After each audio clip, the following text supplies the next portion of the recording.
ضلع وسطی میں عید الاضحیٰ کے موقع پر صفائی ستھرائی اور علائشوں کو ٹھکانے لگانے کے لیے پیشگی انتظامات کیے جائیں، جبکہ محکمہ موسمیات کی جانب سے بارشوں کی پیشن گوئی کے سبب بلدیہ وسطی میں ہنگامی اقدامات برساتی نالوں کی صفائی، سیوریج اور گٹر لائنز کو رننگ کنڈیشن میں رکھنے کی ہدایت جاری کر دی گئی۔ ڈپٹی کمشنر اور ایڈمنسٹریٹر بلدیہ وسطی طاہر سلیم نے عید الاضحیٰ کے موقع پر اہلیان ضلع وسطی کو صاف شفاف ماحول کی فراہمی اور قربانی کے جانوروں کی علائشوں کو بروقت اٹھانے اور ٹھکانے لگانے کے حوالے سے لائحہ عمل تیار کرنے اور محکمہ موسمیات کی جانب سے کراچی میں حالیہ مونسون سیزن میں توقع سے زائد بارشوں کی پیشن گوئی کے پیش نظر اپنے دفتر میں ضلعی اور بلدیاتی افسران کا اجلاس طلب کر لیا۔ اجلاس میں ایڈیشنل ڈپٹی کمشنر وسیم الدین، ایڈیشنل ڈپٹی کمشنر عمران علی راجپوت، میونسپل کمشنر بلدیہ وسطی زاہد حسین، محترمہ زینب جہانداد، دادن خان لاشاری، محترمہ ثنا طارق سید، سینیٹیشن ظہیر احمد اور عادل ہاشمی سمیت واٹر اینڈ سیوریج بورڈ کے افسران اور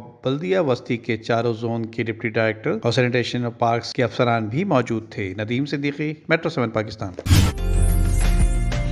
عمدہ میں پکائیں اور جی بھر کے کھائیں۔